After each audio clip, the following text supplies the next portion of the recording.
हाँ, हेलो। हाँ, हम लोग हीट ट्रांसफ़र एचसीवी का थर्मो का एक चैप्टर है हीट ट्रांसफ़र, उसका ऑब्जेक्टिव 1 और 2 अभी डिस्कस करेंगे। जैसा कि मैं पहले की वीडियो में बता चुका हूँ कि एचसीवी में 2 पार्ट हैं, part 1, part 2। Part 1 class 11th, part 2 class 12th। तो हम लोग पार्ट 1, पार्ट 2 दोनों ही ऑब्जेक्टिव 1, ऑब्जेक्टिव 2 और एक्सरसाइज के सारे क्वेश्चंस हम लोग डिस्कस करेंगे। तो सबसे पहले हम लोग पार्ट 2 का थर्मो सेलेक्ट किए हैं। तो थर्मो में मैं कैलोरीमेट्री डिस्कस कर चुका हूँ और हीट एंड टेम्परेचर का भी ऑब्जेक्टिव 1 और 2 डिस्कस कर चुका हूँ। अब आज हीट ट्रांसफ़र का ऑब्जेक्टिव 1 और 2 हम लोग डिस्कस करेंगे और इसका एक्सरसाइज आगे की वीडियो में मैं वो बना दूंगा, ठीक है। तो क्वेश्चन नंबर फर्स्ट क्या कह रहा है, thermal conductivity of a rod depends on, जैसा कि हम लोग पढ़े हैं, Q upon T equals to K A T hot minus T cold upon L.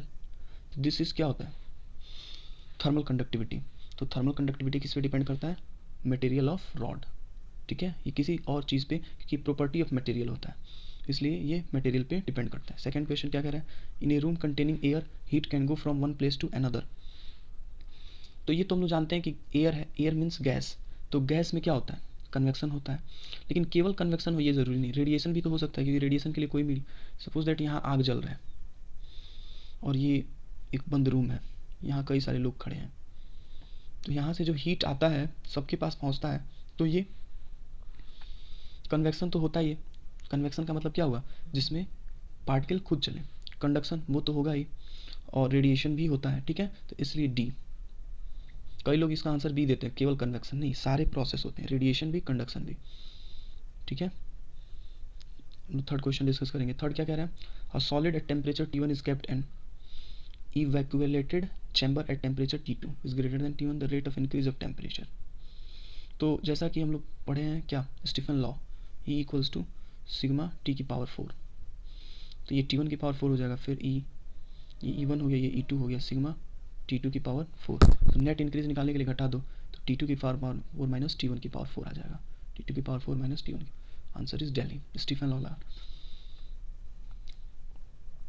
Fourth क्या कह रहा है, the thermal radiation emitted by a body is proportional to T की power N. T is absolute temperature, the value of N is 4। तो हम जानते हैं E is directly proportional to T की पावर 4 फॉर ऑल बॉडी। ये कौन सा law है, this is Stefan law, Stefan law, ये स्टीफन लॉ है, ठीक है। तो बस ऑल बॉडी के लिए एप्लीकेबल है। अब क्या कह रहा है, fifth question, two bodies A and B having equal surface area maintain at temperature 10 और 20 the thermal radiated emitted। तो भाई एनर्जी का जो रेशियो होगा E1 upon E upon EB का, तो वो E हम लोग जानते हैं क्या होता है, पावर 4। तो ए टी ए की पावर 4 अपॉन टी बी की पावर 4, क्योंकि ये फॉर्मूला हम लोग यूज़ करेंगे, ठीक है। क्योंकि यहाँ क्या लिखा है, two bodies A and B equal surface area, surface area क्या है, सेम है। लेकिन यहाँ जो टेम्परेचर होता है ये मैं बताऊँ कैल्विन में होता है, ये डिग्री सेल्सियस में दिया है। तो इसको डिग्री सेल्सियस में 273 ऐड कर देते हैं कैल्विन में चेंज करने के लिए। तो चेंज कर लो, ये 10 है, जोड़ेंगे तो क्या होगा 283, इसमें 293, और इसकी पावर भी 4 और इसकी पावर भी 4, तो टोटल की पावर क्या कर देते हैं 4। यही ना रेशियो होगा ई अपॉन ई बी का, और यही पूछा इस क्वेश्चन में। तो बस ये कैलकुलेट कर लो इसकी वैल्यू, ठीक है। इससे ये कट जाएगा और इसकी पावर 4 करोगे तो अप्रॉक्स में 1/1.15 आ जाएगा इसे सॉल्व करने पे, ठीक है। तो ये आंसर फर्स्ट हो जाएगा। अब सिक्स्थ क्वेश्चन हम लोग करते हैं। Sixth, one end of a metal rod is kept in A furnace in steady state the temperature of rod. Steady state समझना बहुत ज़रूरी है।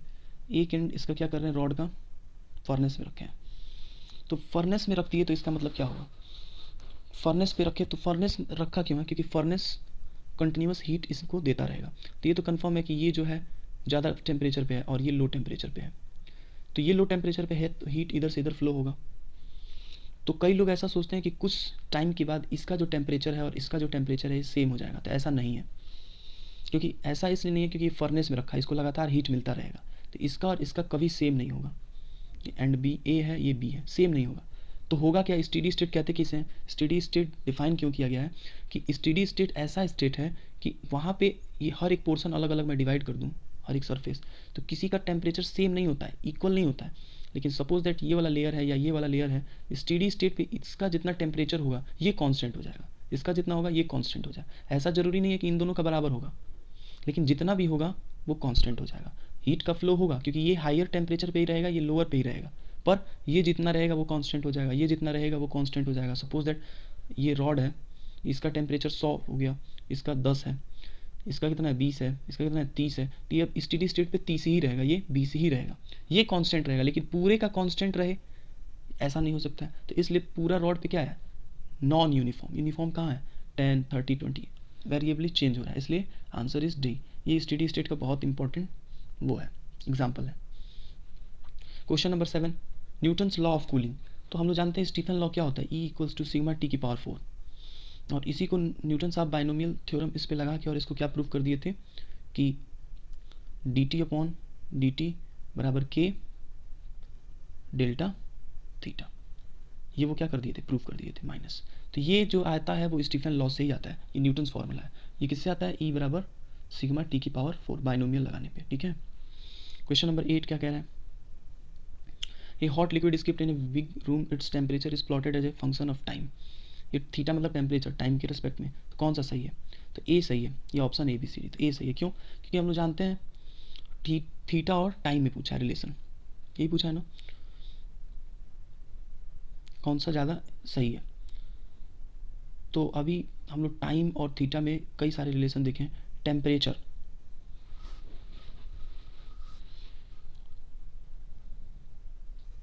टी जो होता है, टेम्परेचर जो होता है वो ई की पावर माइनस टी का फंक्शन होता है, ठीक है, एक्सपोनेंशियल फंक्शन होता है, इसलिए इसका ग्राफ ऐसे आएगा, ठीक है। ये क्या होता है, थीटा और टी का जो ग्राफ होता है वो एक्सपोनेंशियल फंक्शन होता है। एक्सपोनेंशियल फंक्शन का ग्राफ क्या होता है, ऐसे आता है, ठीक है, ठीक है। तो ये इसलिए ऐसा हो गया।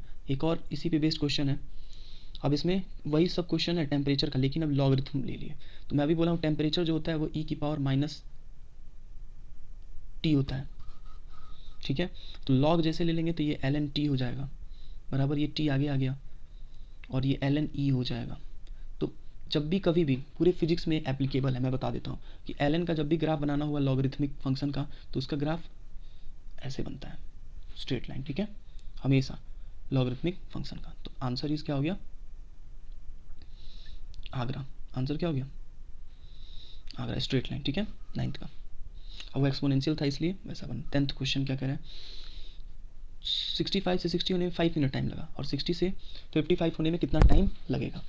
तो ये न्यूटन्स फार्मूला पे बेस्ड है। न्यूटन्स फार्मूला क्या होता है, theta 1 minus theta 2 by time equals to K theta 1 plus theta 2 by 2 minus theta. ये थीटा जो होता है ये इन्वायरमेंट का टेम्परेचर होता है, और थीटा 1 थीटा 2 मतलब जितना डिक्रीज हुआ। तो 65 से 60 हो गया, तो 65 में से 60 घटाएंगे तो ये तो 5 ही हो जाएगा, दोनों केस में 5 ही है, इस केस में भी 5 ही है, 60 से 65 55 होने में। अब इसको सोचना है, ये क्या सोचना है, 65 से 60 हो रहा है, 65 से 60 हो रहा है, तो इसमें 65 और 60 एक बार जोड़ेंगे तो ये ज़्यादा आएगा इस वाले केस में, और नीचे वाला जो केस है इस वाले में एक कम आएगा। तो अब ध्यान से सोचना ये है कि इस वाले केस में थीटा 1 प्लस थीटा 2 ज़्यादा आ रहा है, इधर theta 1 minus theta 2 by time था, यही इक्वेशन था ना, के बाई 2 माइनस थीटा, यही था ना। तो ये वाला ज़्यादा आ रहा है इस केस में, तो इसका मतलब टाइम क्या होना चाहिए, कम, कि ये जितना कम होगा तभी तो ये ज़्यादा आएगा। ये ज़्यादा आ रहा है इसका मतलब टाइम 5 मिनट है, और ये वाला केस लेंगे तो ये जो चीज़ आएगा थीटा 1 प्लस थीटा 2 क्या आएगा, कम आएगा। ये कम आएगा तो टाइम क्या होगा, ज़्यादा होगा, इसलिए मोर देन 5 से ज़्यादा आएगा, सी आंसर हो गया, ठीक है। ऑब्जेक्टिव 1 हम लोग का कंप्लीट हो गया। अब हम लोग क्या करेंगे, ऑब्जेक्टिव 2 स्टार्ट कर रहे हैं, ठीक है। ऑब्जेक्टिव 2 ये क्या कह रहा है, one end of a metal rod is dip into boiling water and other is dip into melting ice. वही बात हुआ स्टेडी स्टेट वाला, all part of rod are in thermal equilibrium with each other, नहीं आएगा। ये rod है, एक को किस पे रखे हैं, बॉइलिंग वाटर में, एक को मेल्टिंग आइस में, तो इस पूरे पोर्शन थर्मल इक्विलिब्रियम में नहीं आएगा, स्टेडी स्टेट में आ जाएगा। स्टेडी स्टेट का मतलब कि सबका सेम नहीं होगा, इस पोर्शन सबका सेम नहीं होगा, लेकिन जितना होगा वो कांस्टेंट रहेगा। तो इसका आंसर क्या आया, we can assign a temperature to the rod after steady state is reached, और the state of rod does not change after steady state is reached, ठीक है। तो ये आंसर क्या हो गया, दिल्ली,